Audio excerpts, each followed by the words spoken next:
Evangelho segundo escreveu João, capítulo de número 2, a partir do versículo de número 1. Evangelho segundo escreveu João, capítulo 2, a partir do versículo 1. Glória a Deus. Na verdade, o Senhor Deus, Ele já começou a falar conosco aqui, falando a respeito de transformação, e nós vamos continuar falando pelo menos um pouco acerca de transformação. Evangelho segundo escreveu João, capítulo 2, a partir do versículo de número 1. Quem encontrou, diga amém. Amém. Quem não encontrou, já está projetado, você pode acompanhar aí. Diz assim: e ao terceiro dia fizeram-se umas bodas em Caná da Galileia, e estava ali a mãe de Jesus. E foi também convidado Jesus e os seus discípulos para as bodas. E faltando vinho, a mãe de Jesus lhe disse: não tem vinho. Disse-lhe Jesus: mulher, que tenho eu contigo? Ainda não é chegada a minha hora. Sua mãe disse aos serventes: fazei tudo quanto ele vos disser. E estavam ali postas 6 talhas de pedra para as purificações dos judeus, e em cada uma cabiam 2 ou 3 almudes. Disse-lhes Jesus: enchei de água essas talhas. E encheram-nas até em cima. E disse-lhes: tirai agora e levai ao mestre-sala. E levaram. E logo que o mestre-sala provou a água feita em vinho, não sabendo de onde viera, se bem que o sabiam os serventes que tinham tirado a água, chamou o mestre-sala o esposo e disse-lhe: todo homem põe primeiro o vinho bom, e quando já tem bebido bem, então o inferior. Mas tu guardaste até agora o bom vinho. Jesus principiou assim os seus sinais em Caná da Galileia e manifestou a sua glória, e os seus discípulos creram nele. Amém? Pode tomar o seu assento em nome do Senhor Jesus. E você tem liberdade de adorar ao nosso Deus. Aleluia.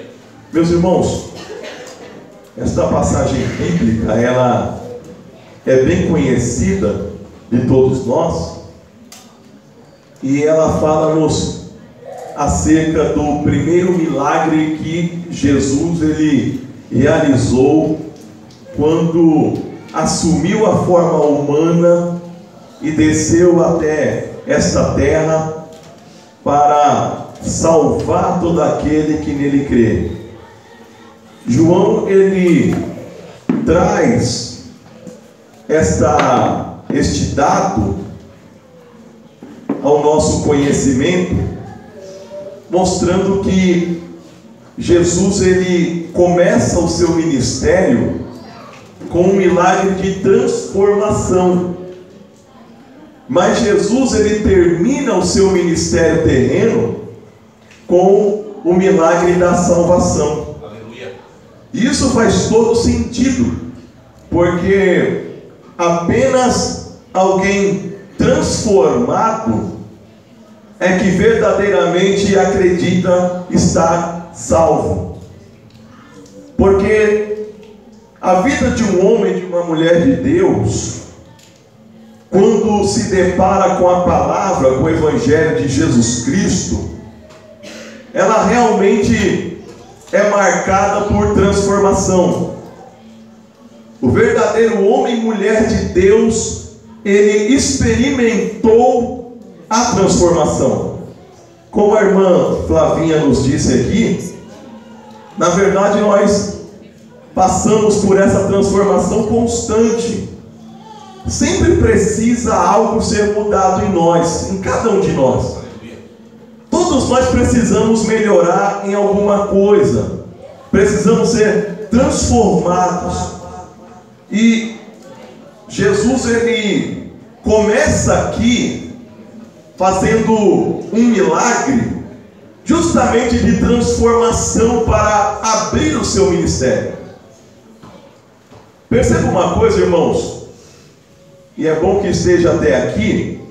Veja que o versículo 11, ele diz que Jesus principiou assim os seus sinais. Por que a Bíblia Sagrada e João falou que Jesus principiou os seus sinais? Porque o milagre que Jesus ele realizava e realiza ainda hoje, ele na verdade é apenas um sinal. O que é um sinal? Um sinal é apenas algo que você pode visualizar, mas que esconde algo maior por trás. Sempre quando nós vemos um sinal, nós sabemos que algo está para acontecer. Quando nós vemos que o céu está fechado, é um sinal de que vai chover. Quando a noite está estrelada, você já dorme imaginando, isso é sinal que amanhã o sol ele vai raiar.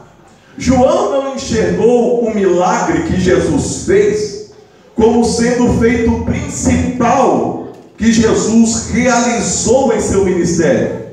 Ele enxergava o milagre como sendo um sinal.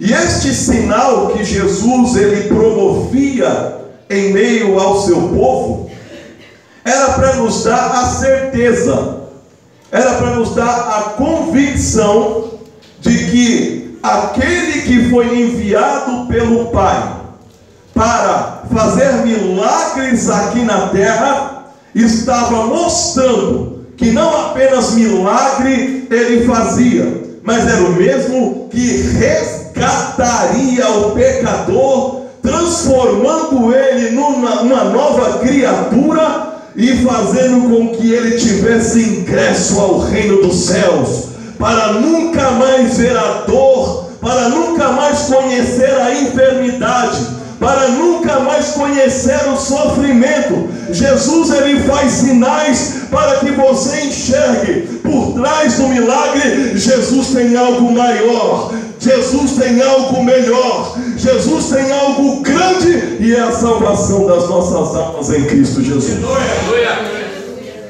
Por isso que João falou, olha, Jesus principiou não os seus milagres, mas os seus sinais. Aleluia, glória a Deus. João ele mostra que o que Jesus fazia, ele queria apenas comprovar algo maior, de que ele era o verdadeiro enviado do Pai, o Messias tão aguardado pelo povo judeu, o esmagador da cabeça da serpente, a estrela da manhã, a raiz de Jessé, o filho de Davi, o filho do Deus vivo, o leão da tribo de Judá, que é o dono desta igreja e deste povo. Se você está aqui não comigo, glorifica Jesus Cristo nessa noite. Primeiro sinal, transformar. Mas o último milagre vai ser salvar. Salvar. Veja que esta passagem, irmãos, ela acontece num cenário de muita alegria. Aleluia. Deixa eu só abrir um parênteses aqui, porque é um cenário de muita alegria, mas que em muitos lugares tem se tornado depois um cenário de muita tristeza. Qual cenário? O casamento. Quando um judeu se casava naquela época, nos dias de Jesus, o casamento era um evento, uma festa que durava uma semana. 7 dias era a data, o período certo para que as bodas, a festa de casamento fosse comemorada. Veja que dentre os convidados nessa festa, nós vamos ver que Maria, mãe de Jesus, estava presente.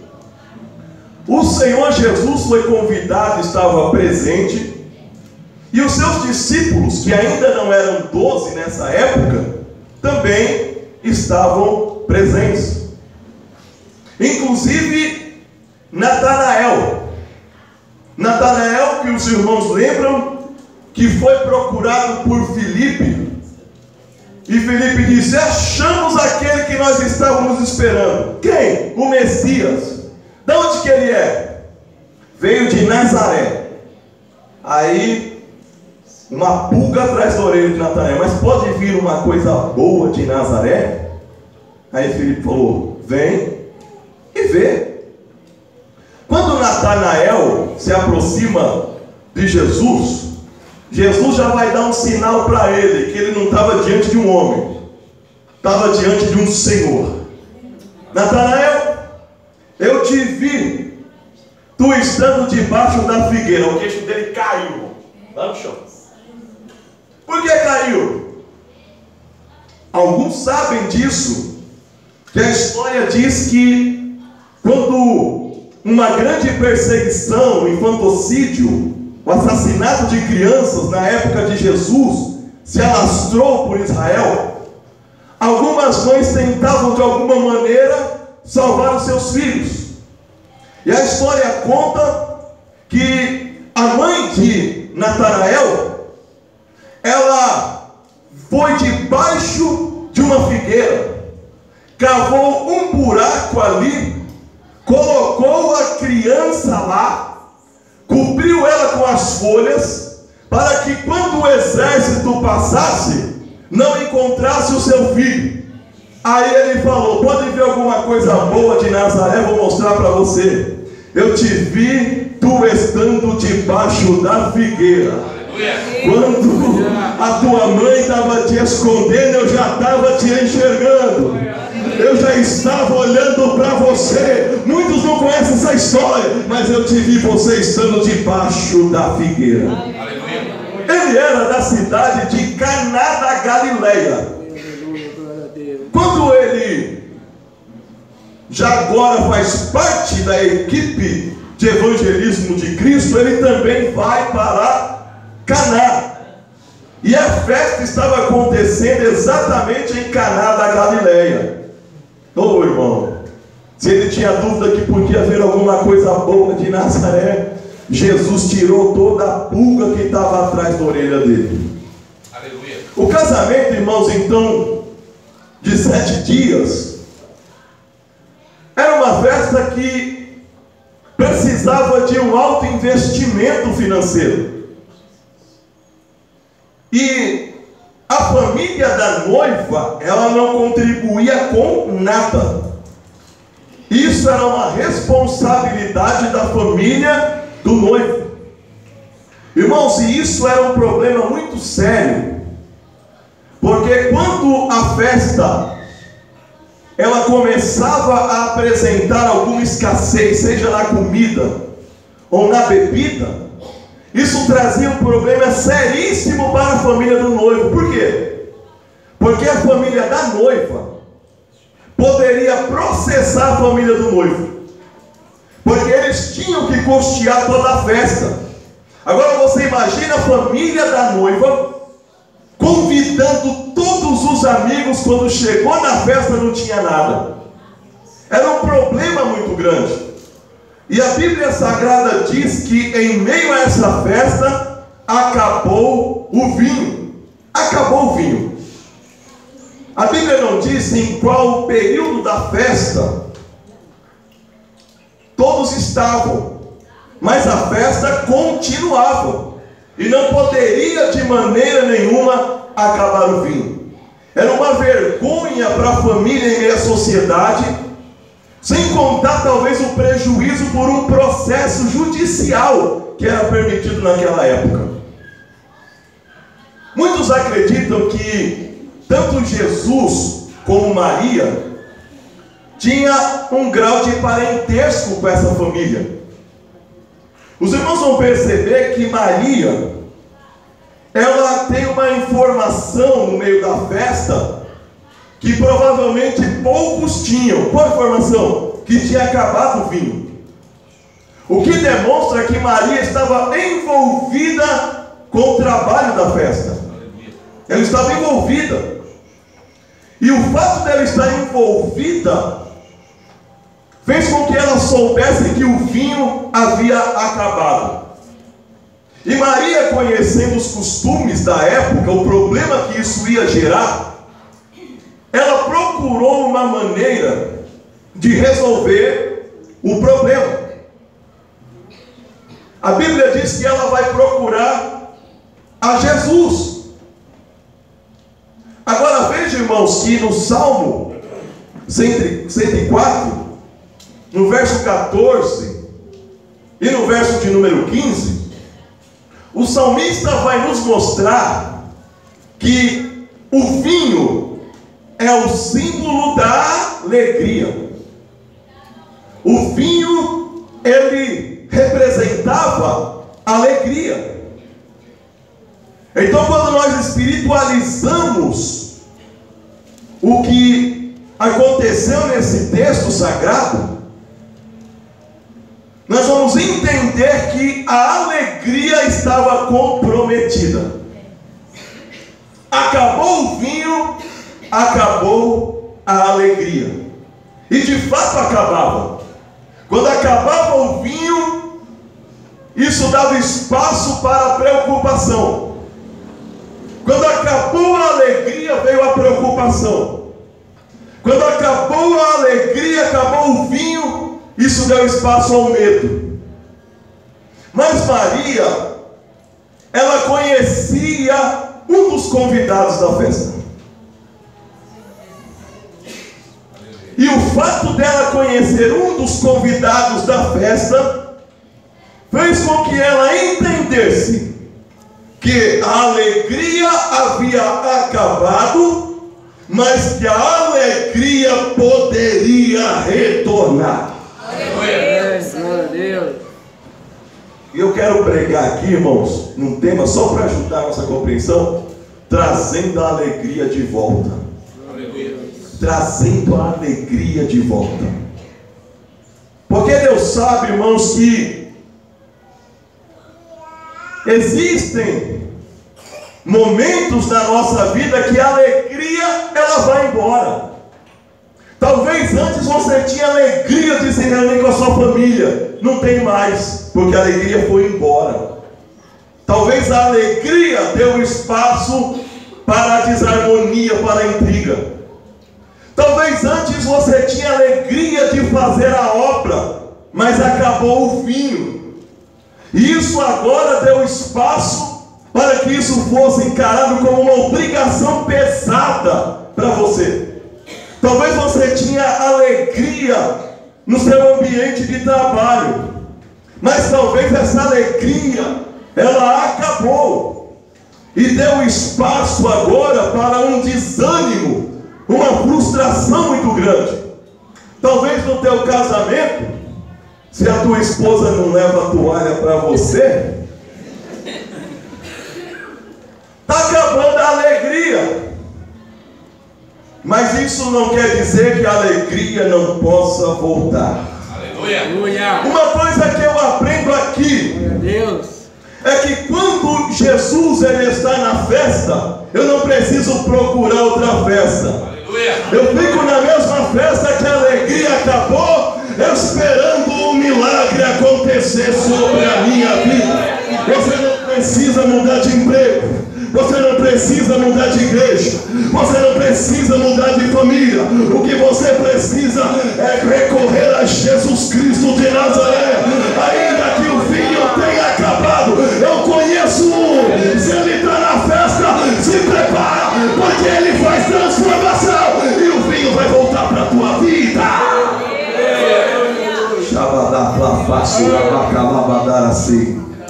Aleluia. Eita. glória. Irmão, o que Deus está falando aqui é sério demais. É sério. Acabou o vinho, deu lugar para preocupação. Eu vejo aqui que existiu alguns passos para que a alegria voltasse. Primeiro passo: convidar Jesus para a festa. Veja que interessante, irmão. Isso aqui. Jesus não foi convidado para a festa quando o vinho acabou. Vou falar de novo. Jesus não foi convidado para a festa quando o vinho acabou. Jesus foi convidado para a festa quando ainda tinha vinho lá na festa. Glória a Deus. A festa estava alegre, Jesus foi convidado antes, quando estava alegre. Ai, não ia entrar não, mas vou entrar sim, vou. Por que nós só estamos procurando Jesus e convidando Ele quando o vinho acaba? Eles não usaram Jesus como uma ponte. Eles não usaram Jesus como uma alavanca para resolver o problema. Jesus era um convidado daquela festa em todo momento. Não adianta, irmão, viver uma vida dessa, uma vida de gangorra. Eu estou no alto, Jesus fica para fora. Eu estou no baixo, Jesus entra para dentro. Eu estou no alto, Jesus não precisa entrar. Os meus amigos, eles já me satisfazem. Quando os amigos te abandonam, você vai para baixo. Aí você fala: Jesus, acabou o vinho da minha festa. Sabe o que nós precisamos, irmãos, na nossa vida? É ser firmes e constantes. Firmes e constantes. Com vinho, Jesus está na minha festa. Sem vinho, Jesus está na minha festa. Com alegria, Ele está na festa. Sem alegria, Ele está na festa. Mas Ele foi convidado para ficar na festa da minha vida.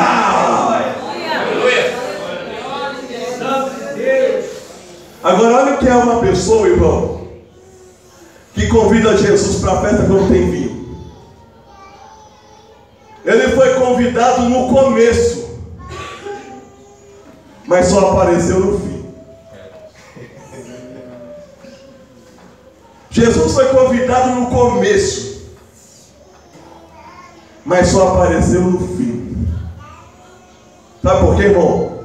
Porque quem convida Jesus para a festa, quando ainda tem vinho, fica tranquilo. No final, quando ele vê que está acabando, ele vai aparecer sobre a sua vida. Aleluia. Precisa ter vida constante. Convidar a Jesus. Segundo passo para a alegria voltar: tem que encher as talhas de água. Tem que encher as talhas de água.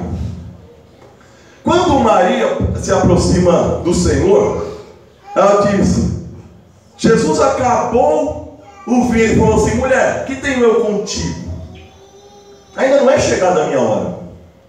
Aparentemente Maria queria promover Jesus como Messias naquele momento. Falou: é uma grande oportunidade. Aí Jesus falou: não chegou a minha hora. Aleluia. Irmão, porque quem é guiado pelo Pai, ele nunca anda fora da hora.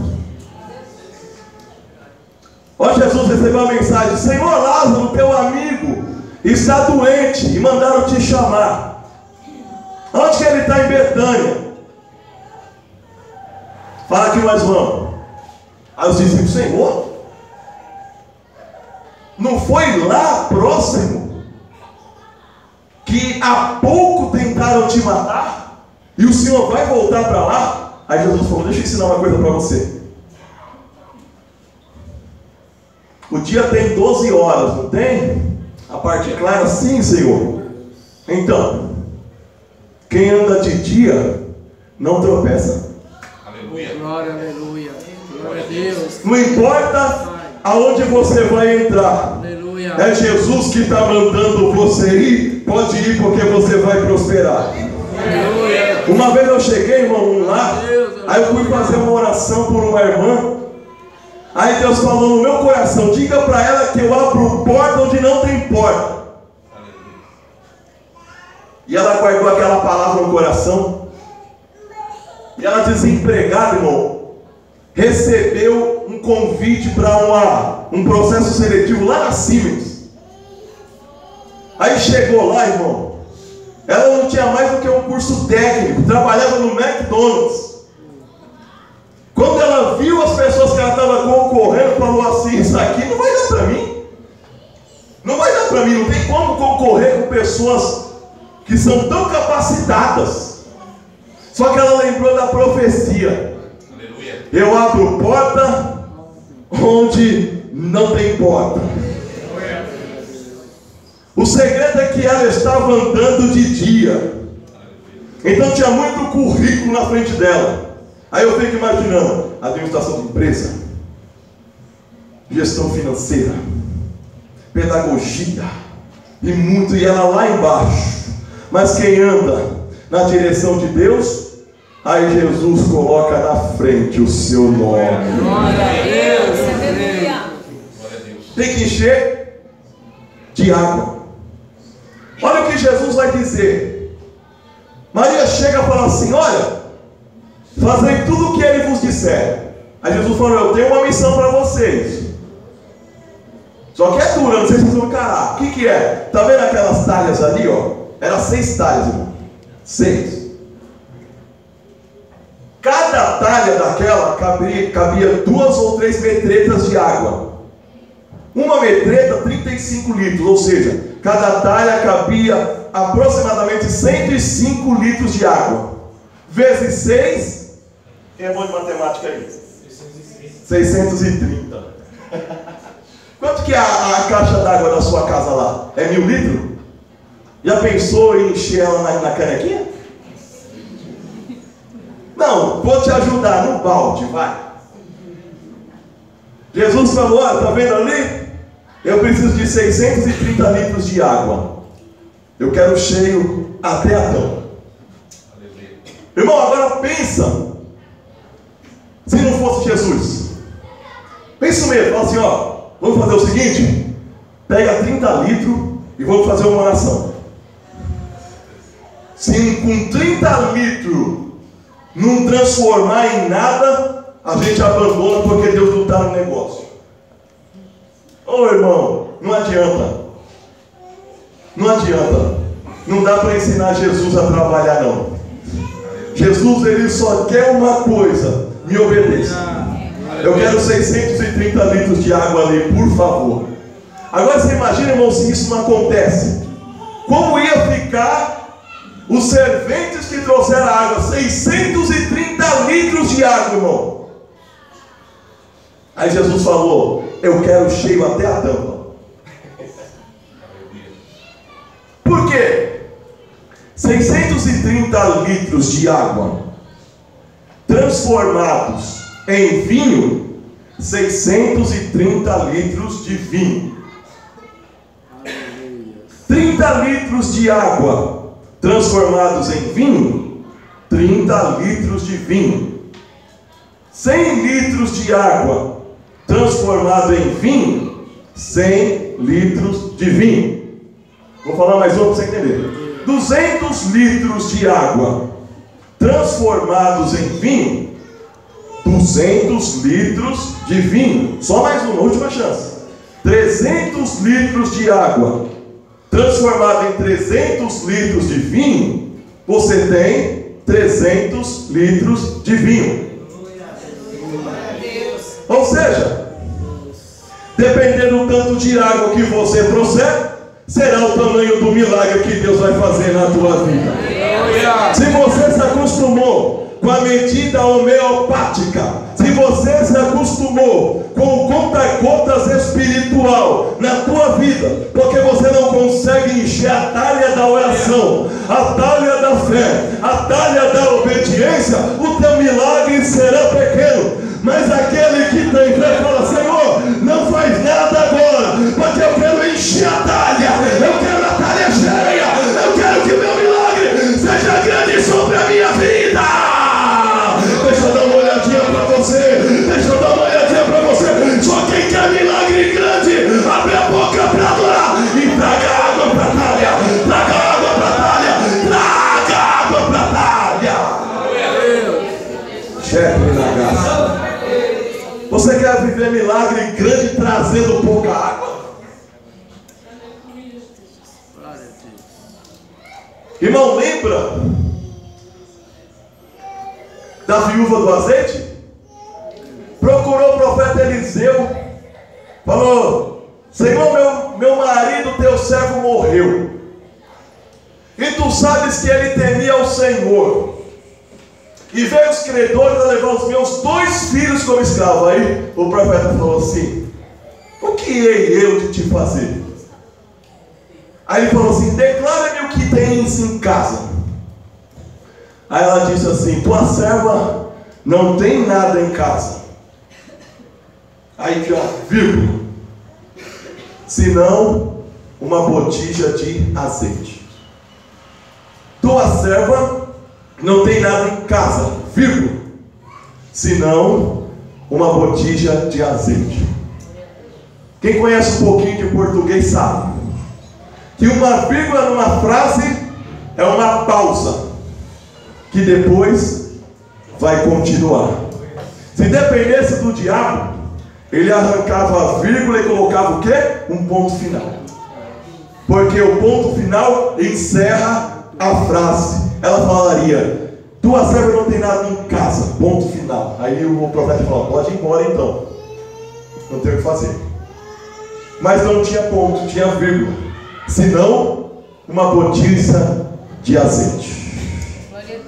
Vou profetizar agora em nome do Senhor Jesus. Aleluia. Aonde o diabo colocou um ponto final, Deus está removendo e colocando uma vírgula. Aleluia. Aonde o diabo disse: daqui não passa ponto final, Deus ele vai honrar tua fé e está arrancando o ponto final e está colocando uma vírgula e dizendo: a história continua, a história continua, porque eu sou Deus, eu sou o Senhor, eu sou o Todo-Poderoso que tem o controle da vida em minhas mãos. Você pode adorar a Deus? Aleluia. Glória a Deus. Aleluia. E onde Glória. o diabo quis colocar uma vírgula, Deus também arranca e coloca um ponto final. Talvez alguém olhou para você e o diabo talvez disse: esse aí não vai longe, esse não prospera mais, depois desse pecado aí não levanta mais. E ele quer ficar pondo vírgula. Você começa a ver as coisas mudando e ele fala: não, vamos pôr vírgula agora para continuar a história. Mas hoje ele colocou uma vírgula. Na vitória que foi decretada, Deus arranca a vírgula e coloca o ponto final. Porque Deus diz: foi eu que levantei, eu